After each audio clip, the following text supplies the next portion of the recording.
sering disangka membatalkan wudhu, ternyata tidak, adalah menyentuh najis. Menyentuh najis. Banyak orang menyangka kalau dia terkena najis, wudhunya batal. Misalnya dia lagi gendong anaknya, tentu anaknya kencing. Akhirnya najisnya berlumuran di badannya. Apakah wudhunya batal? Jawabannya tidak. Dia tinggal buka najisnya, tinggal dia bersihkan, wudhunya tidak batal. Karena bukan membatal wudhu menyentuh najis, tidak. Bukan membatal wudhu menyentuh najis. Jadi barang siapa yang terkena najis, wudhunya tidak batal. Tinggal dia bersihkan, kemudian tidak perlu wudhu lagi, ya.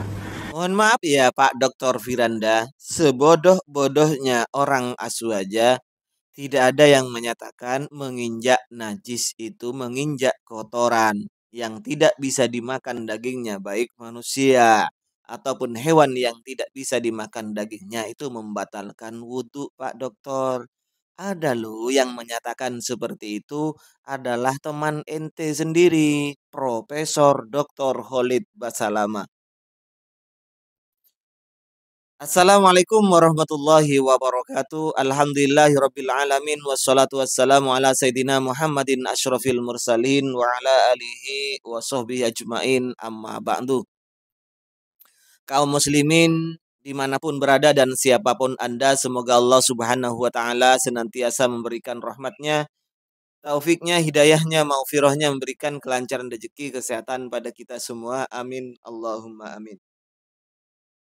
Baik, kali ini saya akan merespon video dari Pak Dr. Firanda.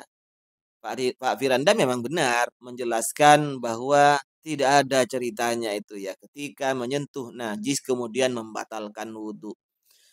Menyentuh kotoran manusia, kencing manusia, ataupun menginjak kotoran binatang yang tidak bisa dimakan dagingnya, apalagi yang bisa dimakan dagingnya, ini bisa membatalkan wudhu.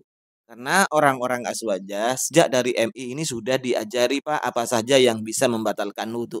Dan tidak ada ceritanya. Salah satu dari perkara mubtilatil wudhu atau nawakidul wudhu itu adalah menginjak kotoran atau bersentuhan dengan kotoran atau kencing. Baik kencingnya manusia atau kotoran dan kencing binatang yang tidak bisa dimakan dagingnya. Kenapa? Ya karena memang tidak ada Pak. Nasnya tidak ada, penjelasan ulama dari jumhur ulama madhab yang empat, bahkan ulama-ulama salafi wahabi sendiri, tidak ada lupa yang menjelaskan bahwa menginjak kotoran, bersentuhan dengan kotoran itu bisa membatalkan wudhu. Illa kecuali adalah teman ente sendiri, Pak Profesor Dr. Khalid Basalamah, berdasarkan ijtihadnya sendiri. Kan sudah profesor Pak Dokter ya. Ayo kita lihat. Dengarkan ini Pak Dokter. Ini temanmu sendiri loh.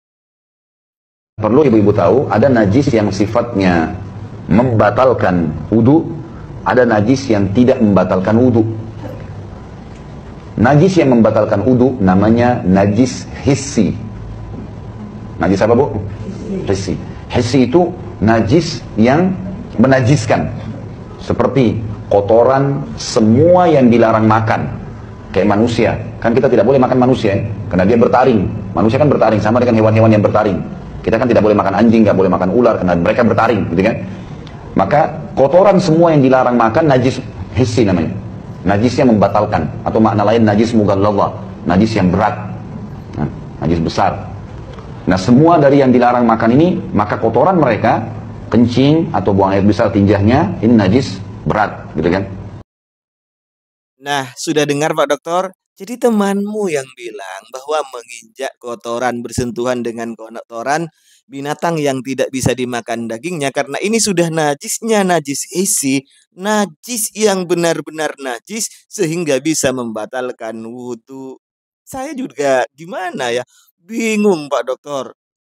Tidak ada ulama dari mazhab yang empat. Tidak ada sahabat yang berpendapat. Tidak ada bahkan syekh-syekh Wahabi yang menyatakan demikian. Kecuali Pak Dokter ini. Pak Profesor ini ya Pak Dokter Firanda.